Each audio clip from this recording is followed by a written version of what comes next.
आज के इस वीडियो में एएलपी की तैयारी करने वाले बच्चों को मैं ऐसा रहस्य बताने वाला हूं कि जिस रहस्य को जान लेना आप लोग के लिए बहुत जरूरी है। अगर आपने इस रहस्य को छोड़ दिया तो जैसा इस बच्चे का हाल हुआ है वैसा ही आपका भी हाल होने वाला है। जी हां, मैं आज के वीडियो में बात करने वाला हूं ट्रेड की। मैं आपको बताऊं, आप किसी भी ट्रेड के हो, चाहे आप इलेक्ट्रीशियन हो, टर्नर हो, मशीनिस्ट हो, फिटर हो, मैकेनिक, डीजल हो, इवन जो ट्रेड के नाम मैंने नहीं बोले वो वाली ट्रेड भी अगर आपकी है तो आपके लिए ये वीडियो बहुत ज्यादा इंपॉर्टेंट होने वाला है। क्योंकि आज की वीडियो में मैं आपको बताने वाला हूं कि ट्रेड की इंपॉर्टेंस क्या है, साथ साथ हर ट्रेड को कितना पढ़ना है, कौन सी ट्रेड के कौन कौन से चैप्टर मोस्ट इंपॉर्टेंट है और ऐसी क्या टेक्निक है जिसको पढ़कर आप जो है ट्रेड को पूरी तरह से तैयार कर सकते हो। वीडियो की शुरुआत करते हैं बच्चों। सबसे पहले तो आप लोगों को मैं एक स्कोर कार्ड दिखाना चाहता हूं। इस बार जब 2024 में एएलपी सीबीटी की परीक्षा हुई तो उसमें पार्ट ए का जो पेपर था वो बड़ा आसान आया। कहने का मतलब ये है कि सबके 80 नंबर, 90 नंबर, सबसे बढ़िया नंबर आए। लेकिन जब पार्ट बी की बात आई तो पार्ट बी में अच्छे अच्छे लोग जिन्होंने बहुत अच्छा पार्ट ए में स्कोर किया वो भी बच्चे धाराशाही हो रहे हैं। जैसे कि आपको मैं बता दूं, ये मेरा ही स्टूडेंट है और बिल्कुल मुझे ये कहते हुए किसी तरह की कोई शर्म नहीं है कि इस बच्चे ने अपना पार्ट ए तो बहुत अच्छा कर लिया। देखिए 90 नंबर पार्ट ए में आ गए, लेकिन ट्रेड को इसने ढंग से नहीं पढ़ा और ट्रेड को ढंग से ना पढ़ने की वजह से देखिए सिर्फ और सिर्फ 34.7 नंबर आए। मतलब ये है ये कुछ नंबरों से ट्रेड में फेल हो गया। इसीलिए मैं अपने सारे स्टूडेंटों को ये बात बोलता हूं कि आप लोग सिर्फ और सिर्फ बेसिक साइंस पढ़ने में या सिर्फ मैथ रीजनिंग पढ़ने में मन मत लगाइए, आपको दोनों चीजों को बैलेंस करना है। मैं कहता हूं कि इसके ये जो 90.07 नंबर पार्ट ए में आए हैं ये 10 नंबर कम कर लेता पार्ट ए में और सिर्फ 1 नंबर पार्ट बी में बढ़ा देता तो शायद मेरे भाई इसका सिलेक्शन हो गया होता। अब आप खुद सोचिए, इसके मन से पूछिए कि इसको कितना दुख हुआ होगा कि इसके पार्ट ए में तो 90 नंबर आ गए लेकिन पार्ट बी में जस्ट कुछ नंबरों से इसका सिलेक्शन रुक गया। तो ऐसी गलती आपको नहीं करनी। आपको भी पार्ट बी यानी ट्रेड को साथ में लेके पढ़ना है। आपको ये भी बहुत सारे बच्चों को कंफ्यूजन होती है कि पार्ट बी को पढ़ना कैसे, ट्रेड को पढ़ना कैसे। अब मैं आपको कुछ स्पेशल ट्रेडों के पहले नाम बताता हूं ताकि आप लोगों को चीजें समझ में आए। बच्चों बहुत सारी बच्चों के जो ट्रेड है वो फिटर, टर्नर, मशीनिस्ट और ये मिल राइट मेंटेनेंस है। मतलब ये कुछ 4 ट्रेड हमारी ऐसी होती हैं जिनका सिलेबस ऑलमोस्ट सेम होता है और इनके सिलेबस में अगर आपने ये 12 चैप्टर पढ़ लिए तो आप ये मान के चलो कि आपके कम से कम 40 से 45 नंबर आएंगे। लेकिन अच्छे से पढ़ना है। बहुत सारे लोग जो है ना हीट ट्रीटमेंट पढ़ लेते हैं लेकिन जब उनसे पूछा जाता है कि टेस्ट हार्डरिंग क्या होता है, नाइट्राइडिंग क्या होता है, अनिलिंग क्या होता है, क्योंकि इस बार इनके क्वेश्चन आए हुए हैं तो उनका डब्बा गुल हो जाता है कि हमें तो पता ही नहीं है। हीट ट्रीटमेंट, फेरस मेटल, ऐसे बहुत सारे चैप्टर हैं जिनको आप अंदर डेप्थ में जाके पढ़ेंगे। तो अगर मैं इन 4 ट्रेडों के 12 चैप्टर की बात करता हूं जिनसे क्वेश्चन भर भर के इस बार पूछे गए, पिछली बार भी आए हैं, जिसको पढ़ने के बाद कम से कम 40-45 नंबर ला सकते हैं। उनमें से पहला चैप्टर है फेरस मेटल। फेरस मेटल में हम लोग क्या करते हैं कि सारी की सारी मटेरियल साइंस को बहुत अच्छे से पढ़ते हैं और उनका कंपोजिशन पढ़ते हैं। दूसरा जो है हीट ट्रीटमेंट, इस बार तो रिकॉर्ड तोड़ दिया भैया। हीट ट्रीटमेंट के बहुत सारे सवाल आए और बहुत छोटे छोटे सवाल आए, आप पढ़ भी लेंगे तब भी आपके क्वेश्चन सॉल्व हो जाएंगे। लिमिट फिट टॉलरेंस, ये इसके सवाल आपको हर साल आने ही आने हैं। ये एवरग्रीन क्वेश्चन है, मतलब आप ये मान के चलो कि इसके सवाल आपको मिले नहीं मिलेंगे ट्रेड में। माइक्रो मेजरिंग डिवाइस जिसमें वर्नियर कैलिपर हो गया, स्क्रू गेज हो गया, वायर गेज हो गया, इन सब के सवाल पूछे जाते हैं। इसके अलावा लिमिट गेज हो गया, metal cutting fitter, Turner, machinist की जान है क्योंकि इसमें बेसिक प्रोसेस बताए जाते हैं मेटल कटिंग के। जैसे कि हमारा नॉमेनक्लेचर क्या होता है, चिप के प्रकार क्या होते हैं, टूल लाइफ क्या होती है, इसके अलावा कटिंग टूल की क्या प्रॉपर्टी होनी चाहिए, ये सब हम लोग मेटल कटिंग पढ़ते। बच्चों कटिंग टूल बहुत इंपॉर्टेंट है। कटिंग टूल में ही हम लोग हेक्सा पढ़ते हैं। हेक्सा के अलावा आपका टेस्ट तो हैमर आ गया।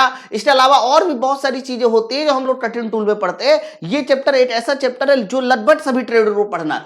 लेथ मशीन, भर भर के सवाल इस बार लेथ मशीन से आए। आपने बहुत सारी जगह पे लेथ मशीन पढ़ा होगा और लेकिन फिर भी आपको मैं बताऊंगा कैसे सवाल आए। Shaper, planer, turner, grinding, lapping, honing, इसके अलावा मिलिंग प्रोसेस हो गया, ड्रिलिंग, बोरिंग, रीमिंग, ये बहुत इंपॉर्टेंट चैप्टर है। और उससे भी ज्यादा इंपॉर्टेंट चैप्टर है स्क्रू एंड थ्रेड, मतलब types of thread, types of screw, इनके सवाल बहुत ज्यादा पूछे जाते। तो अगर आप इन 4 ट्रेडों से संबंधित है इन 12 चैप्टर को अच्छे से पढ़ लीजिए। इसके अलावा अगर मैं अभी बताऊंगा भी आपको पढ़ना कैसे। इसके अलावा अगर आप मैकेनिक, डीजल, ट्रिपल एमवी मतलब motor mechanic vehicle, heat engine या ट्रैक्टर मैकेनिक व्हीकल से संबंधित ट्रेड से।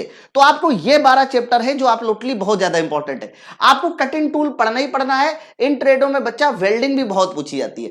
गैस टरबाइन के क्वेश्चन आएंगे। मेजरिंग डिवाइस कुछ है मेरे ऐसे चैप्टर है, वो सारे के सारे चैप्टर कह सकते हो कि कॉमन है, जैसे मेजरिंग डिवाइस, ये सारी ट्रेडर को पढ़ना ही पढ़ना है। टाइप्स ऑफ इंजन हो गया, सस्पेंशन सिस्टम हो गया जिसमें हम लोग स्प्रिंग वगैरह पढ़ते हैं। इसके अलावा parts of engine, parts of engine बहुत इंपॉर्टेंट है। इसी पार्ट्स ऑफ इंजन में सब चीजें पढ़ लेते हैं। जैसे हमारा एक आती है वाल्व टाइमिंग मैकेनिज्म, उसके कितने कितने वाल्व लगे होते हैं, कौन कौन से पार्ट लगे होते हैं, कार्बोरेटर कहाँ लगा होता है, स्पार्क प्लग कहाँ लगा होता है, ये सारी की सारी चीजें इसमें पढ़ाई जाती है।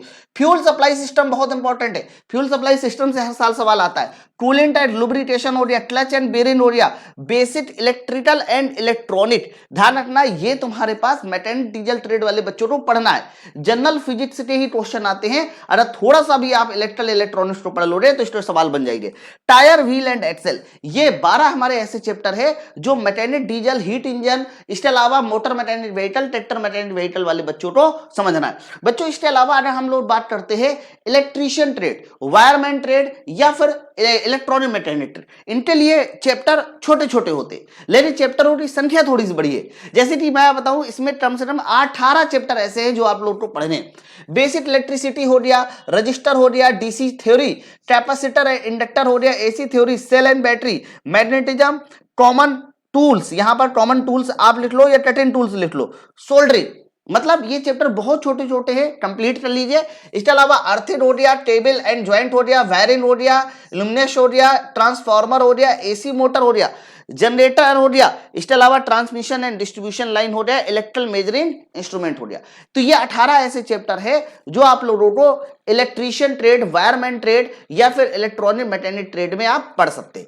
बच्चों मैं आपको बता दूं पिछली बार जो पेपर हुआ था 2024 में, उसमें पाठशाला ने जो कुछ भी पढ़ाया था सब कुछ फंसा था। मैं इसका सबूत भी आपको दिखाता हूं। देखिए जैसे कि सवाल मैकेनिक डीजल सवाल का है, इनमें से कौन सा शब्द कैम से संबंधित है ना, और वो किसको कंट्रोल करता है, ये इंजन की श्वास प्रक्रिया, श्वास का मतलब कितना अंदर आ रहा है कितना बाहर जा रहा है, इनहेलेशन को कंट्रोल करता है। तो ये सवाल वाल्व टाइमिंग मैकेनिज्म का है और ये पूरा पूरा मैंने वाल्व टाइमिंग मैकेनिज्म समझाई थी कि किस तरीके से हमारे इनलेट आउटलेट वाल्व ऑपरेट होते। इसके साथ साथ इसकी कंप्लीट थ्योरी है। मैं मतलब ऐसा नहीं है कि सिर्फ एक दो स्क्रीनशॉट दिखाकर आपको भ्रमित करना चाह रहा हूं। ये भी तुम्हारा देखो मैकेनिक डीजल का सवाल है। इनमें से बोला जा रहा है कि कौन सी जो पिस्टन रिंग है वो पिस्टन के कहां पर लगाई जाती है, टॉप पर लगाई जाती है, ऊपर लगाई जाती है। तो ऊपर लगाई जाने वाली रिंग के नाम भी मैंने यहां पर बताए थे कि कौन कौन सी ऐसी रिंग है जो ऊपर लगाई जाती है। बच्चों मैं आपको और बता दूं, ये केवल 2 स्क्रीनशॉट दिखाकर मैं आपको भ्रमित नहीं करना चाहता हूं। अगर आप थोड़ा सा भी डिटेल में आए तो ये देखिए पूरा का पूरा इंजन, एवरी चीज, मतलब कोई भी ऐसी चीज नहीं है जो मैंने छोड़ी हो। सारी की सारी चीजें हम लोग अपनी ट्रेड में पढ़ाते हैं और बेहतरीन ढंग से पढ़ाते हैं जिससे कि बाहर बच्चों को ये बात समझ में आए। आप देखो ये हमारा इंजन वाली यानी मैकेनिक डीजल की 50 है। क्लियरेंस क्या होता है, इसके सवाल बहुत पूछे गए हैं कि क्लियरेंस कंप्रेशन रेशियो क्या होता है। उसके बाद हम लोग इस तरह से इसके न्यूमेरिकल या फिर क्वेश्चन वगैरह भी सॉल्व करते। बच्चों ये तो बात हो रही मैकेनिक डीजल ट्रेड की। थोड़ा सा और आगे आते, ये देखिए मेजरिंग इंस्ट्रूमेंट क्वेश्चन है। मैं आपको बताऊं ये क्वेश्चन हर ट्रेड में पूछा गया। Mechanic diesel, fitter, Turner, machine, क्योंकि ये सब कॉमन ट्रेड है। मैंने पहले भी कहा था, आप जाके पेपर देखिए, चाहे 2 मई 6 मई के पेपर देखिए, तो आप देखो साफ साफ लिखा है इनमें से किसी जॉब के माप को निर्धारित करने के लिए पृथक यंत्र के स्केल के बीच के अंतर का प्रयोग करते हैं। तो बीच का अंतर जो प्रयोग किया जाता है वो लाइन देखिए, यह मेन स्केल और वर्नियर स्केल के अंतर पे टाल करता है। मतलब इतना बेहतरीन ढंग से, साफ सुथरे ढंग से आपको चीजें समझाई जाएगी कि आप क्वेश्चन जैसे ही आपके एग्जाम में आएगा वैसे ही पकड़ लोगे कि हाँ सर ये तो मैं सॉल्व कर दूंगा, ये तो मैंने पढ़ा हुआ है। आप देखो मेन ड्रॉ ऑफ 4 चट, 4 चट और 3 चट में पूछा जा रहा है कि 4 चट का मेन ड्रॉबैक क्या है। ड्रॉबैक का मतलब होता है उसकी कमी क्या है। तो 3 और 4 चट जब आप पढ़ोगे तो 3 चट में एक साथ उसको घुमाया और बंद किया जाता है, जबकि 4 चट में इंडिविजुअली घूमता और इंडिविजुअली बंद होता है। तो 4 चट में जो सेटिंग टाइमिंग होती है वो ज्यादा होती है, 3 चट में कम होती है। लेकिन और भी बहुत सारे अंतर है। तो ये सारी की सारी चीजें मैंने पढ़ाई है। अब देखो ये जो सवाल पूछा गया है, मैं मतलब ऐसा नहीं कि आपको सिर्फ एक चीज बता रहा हूं।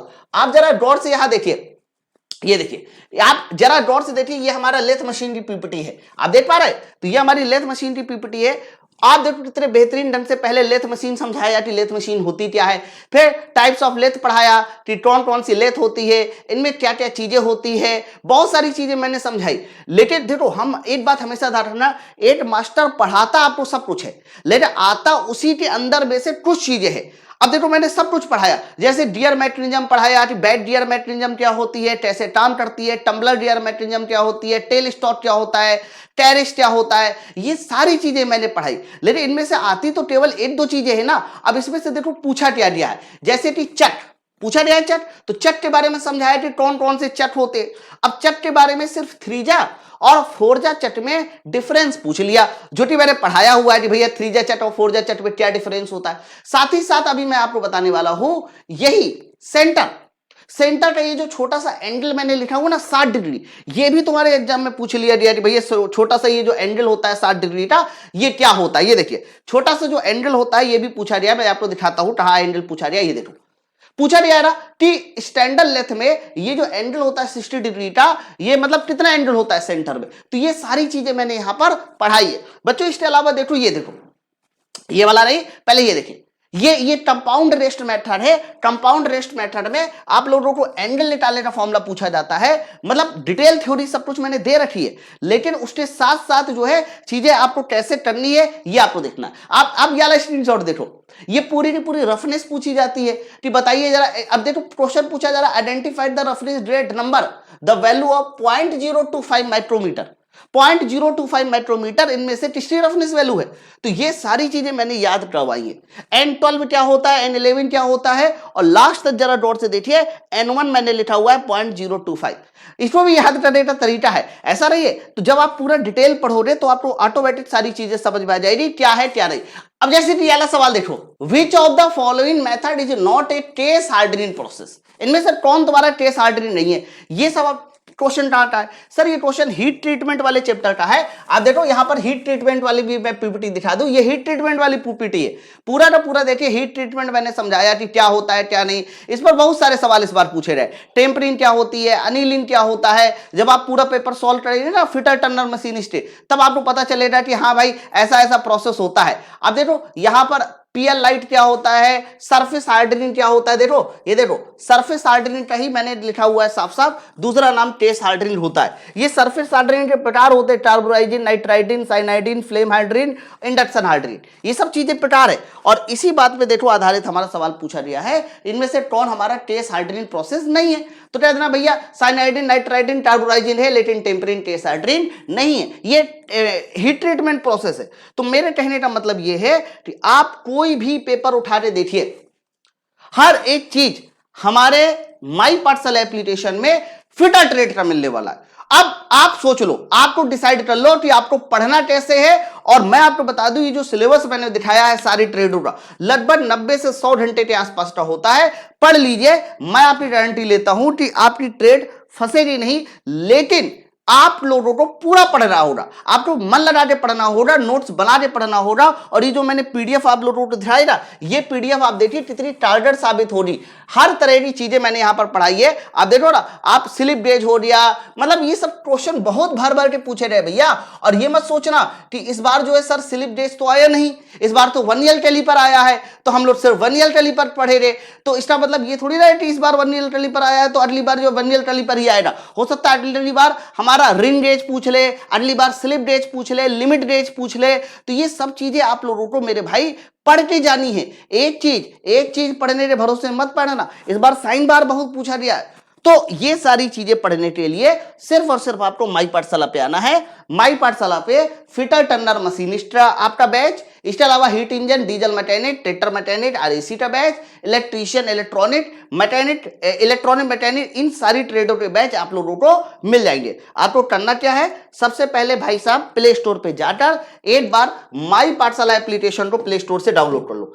तो जब माई पाठशाला एप्लीकेशन डाउनलोड हो जाएगा, आपको जो ट्रेड पढ़नी है, मान लीजिए आपको फिटर ट्रेड पढ़नी है, तो फिटर ट्रेड लेटर सिर्फ और सिर्फ 499 रुपए का बैच बाई करके आप जो है इस नंबर पे कॉल करके बैच ले लो और नोट्स बना के पढ़ाई करना शुरू कर दीजिए। ठीक है, और पीडीएफ वगैरह सब कुछ मिलेगी जैसा मैंने आपको दिखाया है। आपको ट्रेड में समय देना है, ट्रेड में नहीं समय दे रहे तो विश्वास मानो आपका पार्ट तो बहुत अच्छा चला जाएगा, लेकिन ट्रेड में फेल हो जाओगे, जैसे कि मैंने आपको दिखाया हुआ है, और ये बहुत इंपॉर्टेंट बात है। चलिए फिर मिलते हैं हम लोग नेक्स्ट वीडियो में। कैसा लगा वीडियो, कैसे लगी कंटेंट, कैसी लगी पीडीएफ, नीचे कमेंट करके जरूर बताएं। Thank you very much.